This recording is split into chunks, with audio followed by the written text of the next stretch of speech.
Hey y'all, welcome back to my channel. It's me, KiaSimone, and it's time to wrap it up. It's part 3 of the reunion of Married to Medicine season 10. Child, they got on my nerves. The sweet tea, Lord, let's just get into it. Before we do, please be sure to like, share, comment, and subscribe if you have not already. So part 3 of the reunion picks up where they left off with part 2, with Apollo showing up, everybody in shock, and Toya ready to throw her drawers. And Andy saying too far behind Toya. Andy don't get up to hug her damn, so he jumped up for Apollo. Come and give me a hug. So Andy gets into how it's really good to see Apollo and that Phaedra was the one that invited him to the reunion. And he asked her, well, why did you invite him? And she said, well, because the girls kept asking about him. I use a damn lie. You had to produce a man one way or another. And she ain't never produced nothing more than a picture of whoever she claimed to have been dating to get this job. For all we know, that was some AI bullshit. And now, all of a sudden, well, the girls kept asking about him, so no, I didn't produce him all season long, but here at the reunion, yeah, no, you trying to secure your damn job. Because you ain't married to medicine, you ain't married to a man, so you gonna have to at least be married to some mess. And what better mess than getting into all Apollo's business and whether y'all can get along to raise these damn children post-prison. I guess that's love after lockup for you. Phaedra said Toya especially was concerned about where Apollo was. She kept asking and was making all these little jokes about, oh, we're gonna call Apollo. So I called him my damn self. I got him on down here. Toya said, oh, no, I didn't laugh. I wasn't joking. I wasn't trying to be funny. No, you was dead serious. You wanted to know exactly where he was in case Eugene was letting you get on the swing that week. Toya said, Phaedra got defensive, but I told her I wasn't coming for her. I was just trying to get to know her. No, you were trying to get in her business and dig up all her dirt. Because trying to get to know someone is, what do you do? What do you like to do? What kind of hobbies do you have? What are you interested in? You want to go to brunch? No, you want to know, how did your kids find out your husband was going to prison? So speaking of digging up dirt, they got into Apollo's current marital status, that he has gotten remarried. Andy asked Phaedra, does she have a relationship with Apollo's new wife? She said no. He said, might you? She said, I don't think so. That means I don't play with that girl. She don't play with me. Let's just let us get along like we do. Now here Andy go messy as he is about, well, the last time I saw you, Apollo, you were outside of that garage and it was no good. Yeah, it was damn near DV. Apollo said, yeah, it was a damn mess outside that garage, but they've come a long way. He done did his 5.5 years in prison. He came home and at first they weren't getting along. They weren't seeing eye to eye like that. He couldn't even come in her neighborhood. He had to meet her at the Chick-fil-A to get his kids, but now he can pull up in the driveway, but he cannot cross her damn threshold. Stay your ass out there. And he said, well, since we talking about you going to prison and we digging up all that dirt, yeah, there was a bunch of buzz around when you went to prison that Todd and Candy had possession of a lot of your stuff that was in their garage and that whole mess. Have you been in touch with Todd? Apollo with his messy ass. But yeah, you know what's funny is I just saw Todd about a week or so ago. And don't you know he apologized to me for all the bullshit they did, because they did all that bullshit to have a storyline. All right, is there division in the Burris Tucker household? Why is Todd out here throwing Candy under the bus? What's going on? So then Andy gets into the fact that Apollo and Teresa Giudice's husband, Joe Giudice, were in the same prison. And Andy is asking, did y'all see each other? Did y'all hang out? Did y'all recognize each other? Did you talk? Apollo said, yeah, I did used to see him around there, but you know what had happened was they sent me to the hole for about 100 days, so I didn't get to see him all the time. But when I did see him out in the general population, I was with my crew and he was with his crew. I mean, we saw each other, we waved, we kept it moving. Well, if I was y'all, I'd have been coming together to have a conference about this Bravo to prison pipeline. So then Andy moves on and he gets into Cecil's comments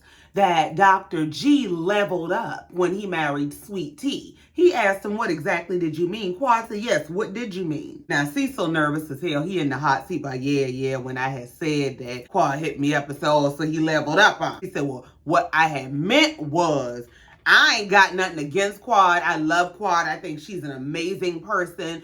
But while I love Quad, I also love Letitia. She came into Greg's life and he seems to be super happy. And that's what I meant about leveling up. It wasn't a slight to Quad at all. Well, I mean, that sounds real good, but dang, what y'all been giving when you said it. So then Andy asked Quad about her commentary on Watch What Happens Live, where she said that she feels that Sweet Tea is a better fit for Greg because she's able to be more easily influenced by Greg. Well, Quad explained by saying, I have a little more life experience than any younger person, not just Sweet Tea, and I also do feel like they're really a good fit for each other. Well, Sweet Tea responds by saying, I do think that we're a great fit. I think he chose me for a reason and I chose him for a reason, and I don't think it was fair for you to make that comment because you don't know me. Just this about where Sweet Tea started pissing me off, because what? That whole you don't know me is a dumbass response to me, because to say you don't know me is to say I have to have some intricate, intimate, personal relationship with you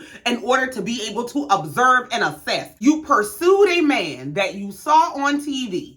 You have a relationship with this man on TV, and then want to tell people you don't know what you're talking about because y'all don't know us. We watch y'all. What are you saying? And the fact of the matter is, typically, when a man chooses a woman that is this much younger than him, it is for the purpose of having power, control, and influence, because he knows he cannot play the games he likes to play in his own age bracket. So I got to go down where they ain't got as much experience. They might not be able to recognize certain plays and patterns, so I can get away with my bullshit. You yourself have already said you've experienced some version of the same man Quad said she had. So it's not that he's so much different or better after their relationship. He went somewhere where he can pull the bullshit that he couldn't pull in their relationship. So then Andy moves on and gets into the whole Phaedra asking for $4,000 a month from Greg. And Phaedra jumps up about, well, Greg, when did I ever ask you for $4,000 a month? When did that happen, Dr. Gregory? He said, well, I'll tell you when it happened, Phaedra. Dr. G said he met Phaedra. He was taken by her. He started pursuing her. They had a frank conversation.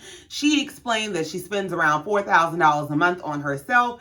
And if she's going to be in a relationship with a man, she would expect that that man can provide the very same thing. He said at the time, they were only friends. They were in the friend zone. And Phaedra was running with ballers and shot callers while he was in his residency. He was just trying to take his boards. He was just getting his life started. So Apollo piped up to say, so basically what she did was gave you her financial layout and said this would be her standard in order to date her. He said, yeah, I mean, essentially that's what happened. And if that's her standard, then that's her standard. Now, I couldn't meet it at the time, but I mean, I was trying. I took her to some restaurant called Roy's, which apparently was a nice restaurant in the area at the time. He said this was around 2002. This 20 plus years ago. Greg said he was trying to take the lady to nice restaurants and the lady was looking past him. And Andy said, well, just so you know, Phaedra, he does refer to y'all's first few hangouts as dates.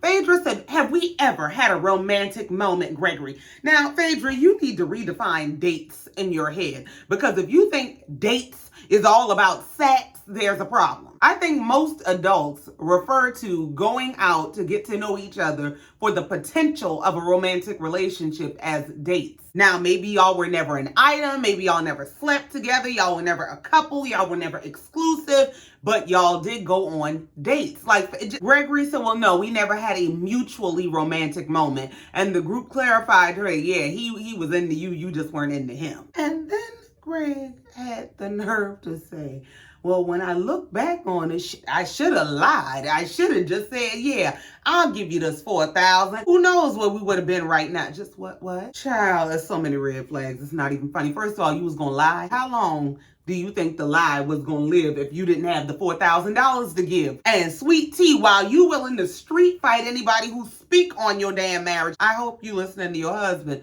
talking about all his damn regrets on national TV while he's sitting married to your ass. So Apollo speaks up again to say, well, listen, it's not like she was just asking outright for $4,000 a month or asking you to foot the bill for her life. He said, but even when Phaedra and I got back together, we had that conversation, because it's better to know what the expectation is up front than to try to figure it out on the back end. And he said, so I guess you were able to meet the expectation. He said, oh yeah, I always met the expectation. Well, here's the thing about that. While he might have met whatever her monetary requirements were, was the end really worth the means? No, there's nothing wrong with Phaedra having a standard or an expectation that she expects a man coming into her life to meet. There's nothing wrong with that. But you have to ask yourself, how far are you willing to go to have the standard met? Do you not have any other standards? Because yeah, you got the money.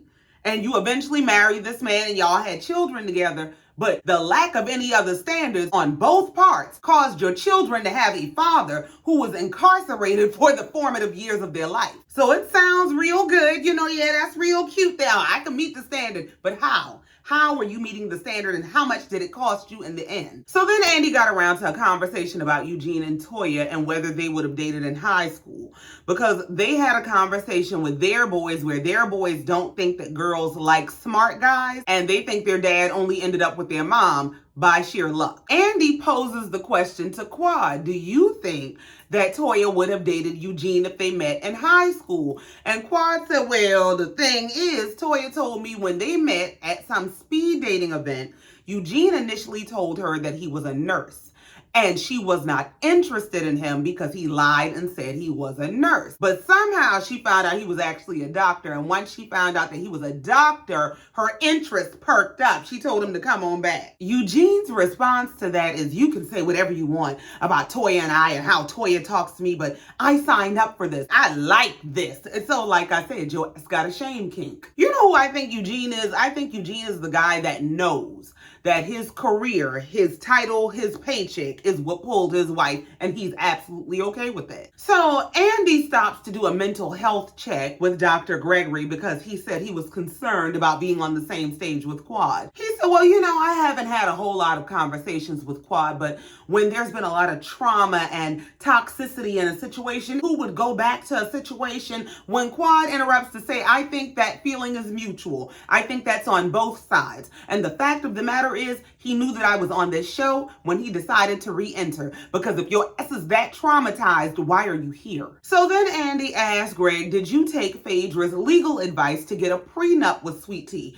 He said, well, no. And that's because I have a very strong feeling about my wife. Yeah, the feeling is she's young, dumb, and desperate to be married enough for me to not worry about her being a threat. Andy said, your new wife also asserted on television that she liked your bag. All Greg could come back was, well, I like her bag too. She said, yeah, right, exactly. Sweet Tea come out of nowhere. We're in it for the long run. Quad said, I'm not sure, girl. So then Andy gets around to discussing the group trip that they took to Hilton Head.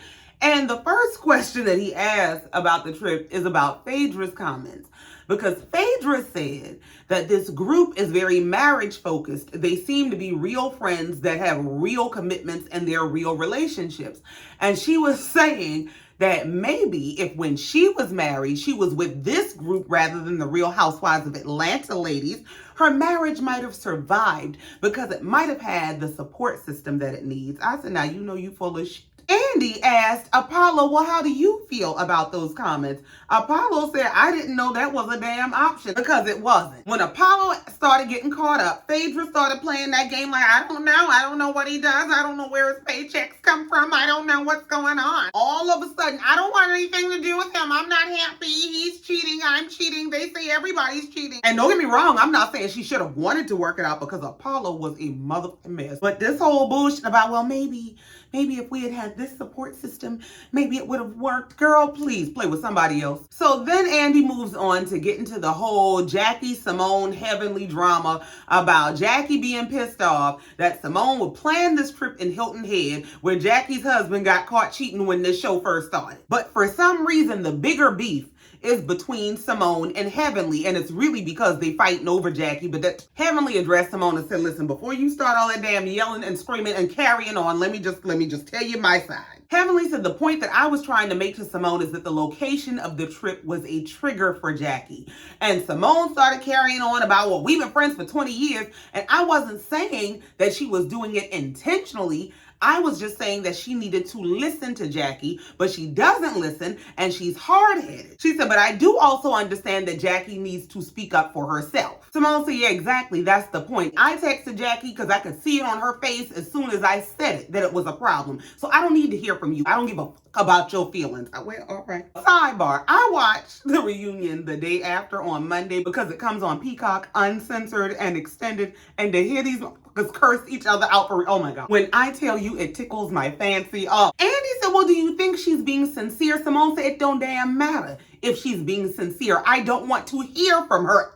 My problem is she is speaking to me on behalf of my friend of damn near 30 years. Well, Simone, the problem is that your friend of damn near 30 years is allowing her to speak on her behalf. Jackie ain't no damn slow leak. She knows Heavenly is doing her dirty work. She's allowing it and damn near requesting it. And by the same token, if this is your friend of damn near 30 years, I think that you would take your friend into consideration on your own without people from the group having to tell you, hey, you know your friend is a little bit bothered by that. Dr. Alicia steps in to try to make it make sense for Dr. Simone. She said, listen, I understand that you're saying you don't want to hear that shit from Heavenly, that you should hear it from Jackie herself. But if Heavenly is coming to you, telling you that it's a problem for Jackie and Curtis, then as Jackie's friend, you should at least listen. Simone starts screaming about, I didn't listen and I texted my friend. Alicia said, well, why did we still go to Hilton Head? If that's the case, if you listened,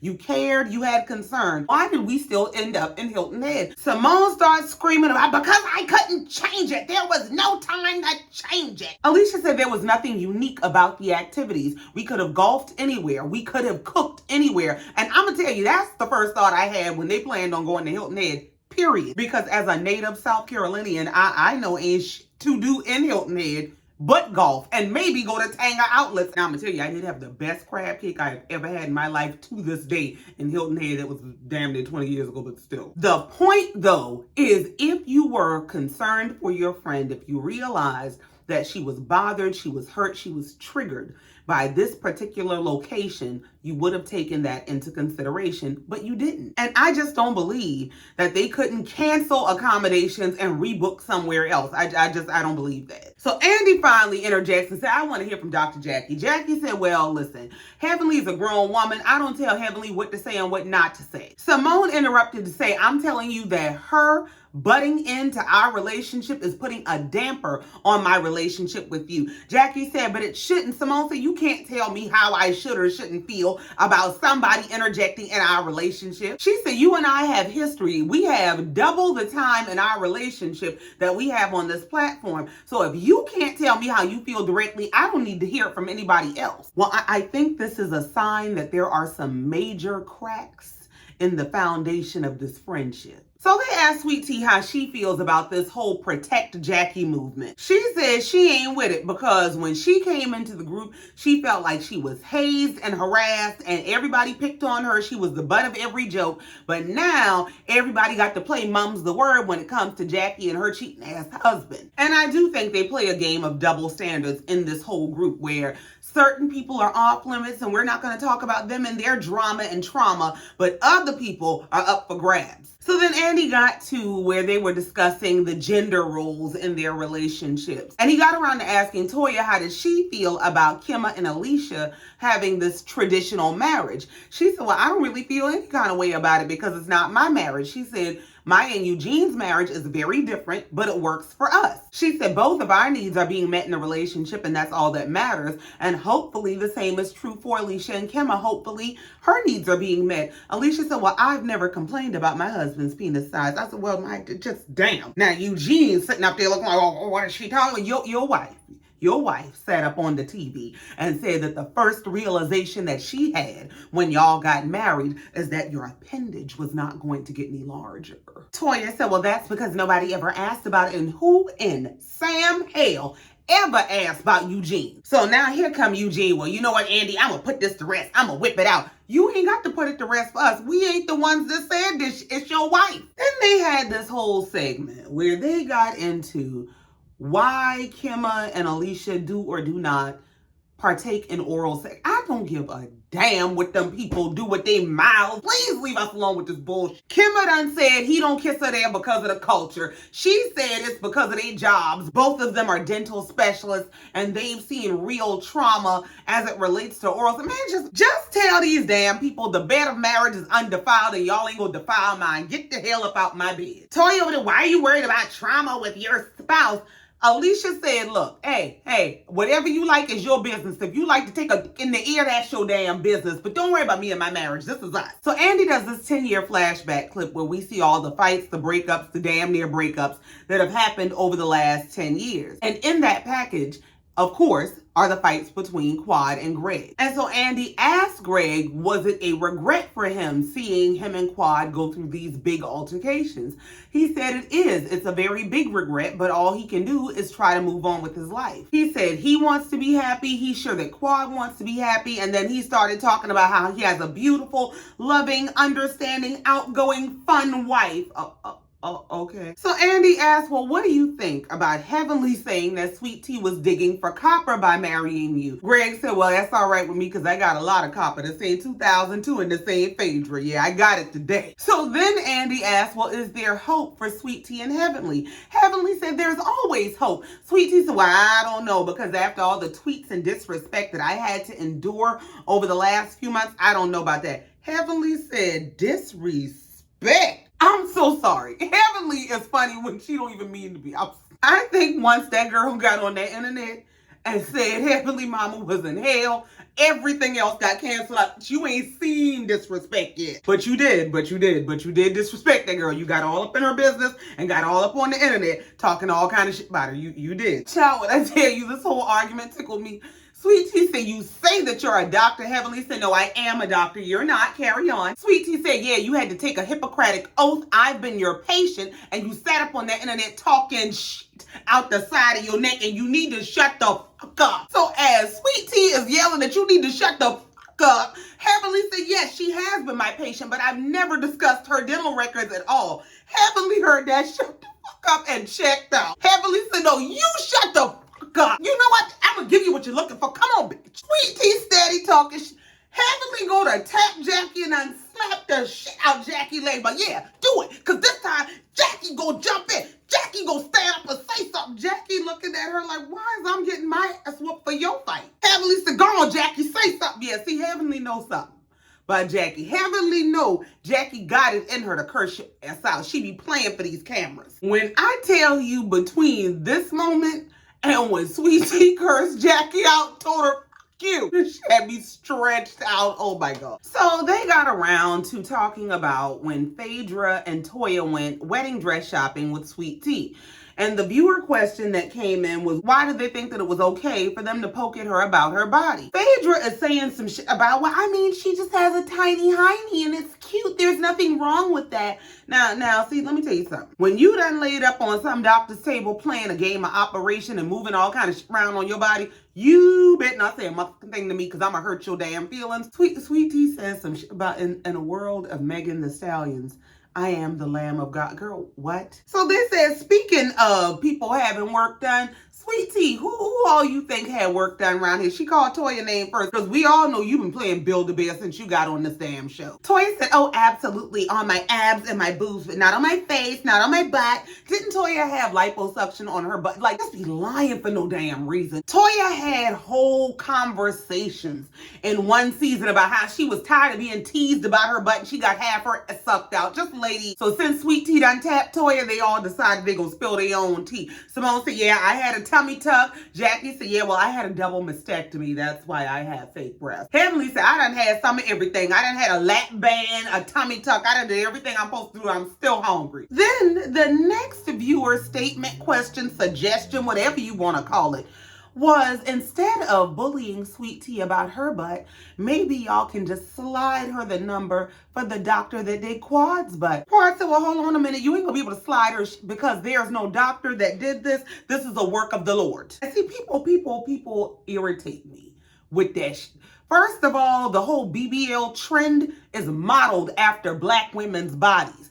Every black woman with an ass didn't go buy it. Some of us got BBGs, not BBLs. We got bodies by God. And that's what Quad said. Quad said, this is a body by Jesus presented by Quad, handed down from my mother. You better tell them the only place I lifted this S from is my mama. So they get around to wrapping up this reunion and they're doing their final thoughts and everybody is sharing their feelings. And for some reason, everybody's final thoughts got something to do with Quad. Simone is saying how she loves this group of ladies, how this gives her something that she can't get anywhere anywhere else in her life. And as it relates to Quad, she hopes that Quad heard what Phaedra was saying when Phaedra was talking about how they all have real relationships. Just, lady, you and your best friend barely got a real relationship anymore. Just play with somebody else. So he goes on to ask Sweet Tea about her experience, and she was saying how, you know, this has been quite the experience, that she had a period of spiraling. What? She was questioning her friendships within this group, but she enjoys her friendships. And she goes on to say that she enjoys her friendships with each individual by name. She calls every name but Quad. Like, you gonna have to get over it. He gets around to Jackie, and she's talking about how she would like to continue to see them grow, and how their friendships are about having values and consistency and communication. And when it comes to Quad, having Quad here again, friendship is about action. And we'll just kind of watch and see where it goes from here. I said, not you expect her to perform for you. Jackie said, we do want to see the Quad that we had before. Quad said, and I would like to be the Quad that you had before. And I do agree that I need to stop allowing myself to be affected by the things that transpire and that I see online. Child, but they toast to 10 years and that's it. That's all. They ain't got no more, and me neither. I guess maybe I'll try to catch up on that damn Potomac. I just know ain't shit going on around there, but I'm not gonna watch it. Child, that's it. Party over. Thank you so much for coming down here listening to me and let me get this off my chest. Please be sure to like, share, comment, and subscribe if you have not already. And in the meantime, until next time, just like every time, you know I love you and I mean it. Bye.